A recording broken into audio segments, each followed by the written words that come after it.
Hello বন্ধুরা, কেমন আছো? তোমরা দেখছো মৌসুমী ইউটিউব চ্যানেল, তোমাদের সবাইকে স্বাগত। তা দেখো, আজ আমি রান্না করবো শাটিং মাছ। দেখো, শাটিং মাছটা কড়াই দিয়েও দিয়েছি। দেখেছো, শাটিং মাছ ভাজতে কিন্তু খুব একটা বেশি তেল লাগে না। দেখো, সুন্দর সুন্দর মাছগুলো একদম। আর এই শাটিং মাছ না খুব নরম হয়, কাঁটা ছাড়া। যারা যারা খেয়েছো জানো, যারা না খেয়েছো তারা শীঘ্রই খেয়ে নাও। তা দেখো, শাটিং মাছ করতে এখনও কাঁচা মাছ রয়েছে। এখানে দেখো টমেটো, পেঁয়াজ, কাঁচা লঙ্কা নিয়ে নিয়েছি। এখানে দেখো 3টে আলু কেটে নিয়েছি, একটু বড় বড় করে ধনে পাতা নিয়ে নিয়েছি। হ্যাঁ, চলো আর কি কি মেনুতে আছে সবটাই তোমাদের দেখাবো।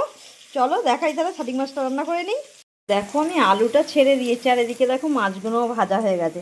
আচ্ছা তোমরা বলো তো, আমি ভালোবেসে বলি শাটিং মাছটাকে ইলিশ মাছের ভাই বা বোন। তা তোমরা দেখে বলো তো, আমি কি ভুল কিছু বলি? আমার বাড়ির লোক বলে কিসের সঙ্গে কিসের তুলনা। আমার কিন্তু ভালোই লাগে। দেখো, মাছগুলো ঠিক ইলিশ মাছের মতো দেখতে না, যদিও দুধের স্বাদ ঘোলে মেটানো, কিন্তু কোথায় ইলিশ মাছ কোথায় শাটি মাছ, কিন্তু আমার খুব ভালো লাগে। তা যাই হোক, চলো রান্নাটা করি। দেখো, আমার পেঁয়াজটা কিন্তু সুন্দর করে ভাজা হয়ে গেছে। এরপরে দেখো, আমি টমেটোগুলো দিয়ে দেবো। টমেটোগুলো দিয়ে একটু ভালো করে নেড়ে চেড়ে তারপরে দেখো, আমি এই যে সর্ষেটা বেটে রেখেছি, এই সর্ষেটা দিয়ে করবো। আজকে সর্ষে দিয়েই করবো মূলত, কারণ আমি আজকে আদা রসুন দিয়ে করবো না। প্রায় সময় আদা রসুন দিয়ে করি, আজকে ভাবছি সর্ষে দিয়ে খাবো। আর একটা পেঁয়াজ দিয়েছি। অনেকে অনেক রকম করে সর্ষে বাটা দিয়ে ঝাল করেও খায়। তা যাই হোক, আমাকে একজন বলে যে দিদিভাই আমি একটু নুন দিয়ে দিই, দাঁড়াও। দিদিভাই তুমি গুছিয়ে কথা বলতে পারো না, হ্যাঁ তুমি না লিখে লিখে আগে মুখস্থ করে তারপর করবে। আচ্ছা, আমি তো তোমাদের বন্ধু বলি, বন্ধুদের সঙ্গে কথা বলতে গেলে কখনো আবার লিখে বলতে হয় কি জানি, আমার জানা নেই। যাই হোক, আমি তো অত লিখে টিখে পারিও না করতে, সত্যি বলতে। আমি বললাম ঠিক আছে, বন্ধুরা যদি আমাকে সাপোর্ট করে আমি নিশ্চয়ই একদিন একটা জায়গায় আসতে পারবো। জানি না পারবো কি না, তবু চেষ্টা করছি। আমি সত্যি কোনো দিন তো ক্যামেরার সামনে আসিও নি, করিও নি। তা যাই হোক, তোমরা যদি আমাকে একটু সাপোর্ট করো, আমার পাশে থাকো, তাহলে খুব ভালো হয়। আমি একটু হলুদও দিয়ে দেবো, বুঝেছো? হ্যাঁ, যাই হোক, শুকনো লঙ্কা একটা দিয়েছে তো ওই জন্যে অল্প করে একটু ঝোল লঙ্কা দেবো, নাহলে বেশি ঝাল হয়ে যাবে। যেহেতু একবেলার তরকারি অল্পই, ওই জন্যে মেয়ে মা খাবো দুজনে, ওই জন্য ভাবলাম অল্প করেই করি, একবেলায় শেষ হয়ে যাবে। তো যাই হোক, অনেক বক বক করলাম। যদি আমার ভিডিওগুলো ভালো লাগে একটা সাবস্ক্রাইব করে দিও। তোমাদের একটা করে সাবস্ক্রাইব আমার খুব খুব দরকার। আর যদি ভিডিওটা ভালো লাগে অন্য কারোর সঙ্গে শেয়ার করো, একটা করে লাইক করো, এইটুখানেই চাওয়া তোমাদের কাছে।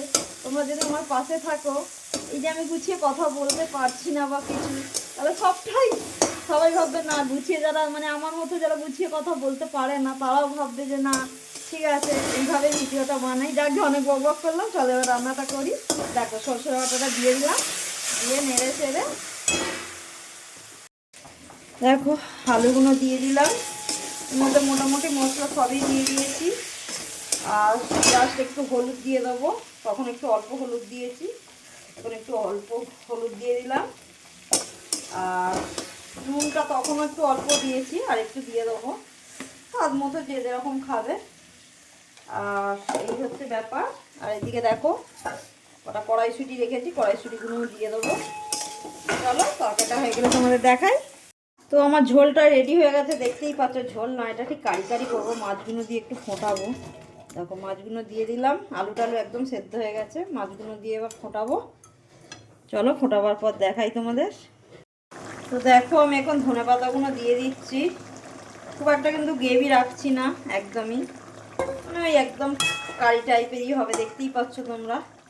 আর আমি এখানে লঙ্কা গুঁড়ো অ্যাড করবো ভেবেছিলাম, তা সেটা আমি দিলাম না, কারণ একটা শুকনো লঙ্কাতেই দেখলাম ঝাল হয়ে গেছে। আর গুঁড়ো লঙ্কাটা দিলাম না। যারা বেশি ঝাল পছন্দ করো তারা দিয়েই খেতে পারো। তা চলো খাবার দেখাই তোমাদের। দেখো, এখানে একটা সিম ভর্তা করেছি আলু দিয়ে মাখা, হ্যাঁ কাঁচা লঙ্কা দিয়ে। আর এখানে দেখো বেগুনটা ভেজেছি। আর এখানে সেই মাছটা রান্না হয়ে গেছে, এটা হচ্ছে শাটিং মাছের কারি।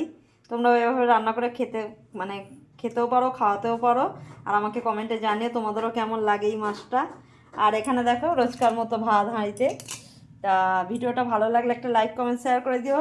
আর শেয়ার করলে, কমেন্ট করলে আমার তাহলে আরও উৎসাহ বাড়বে ভিডিও করার জন্য। আর এইভাবেই আমার পাশে থেকো। চলো ভিডিওটা আজকের মতো শেষ করলাম, টাটা।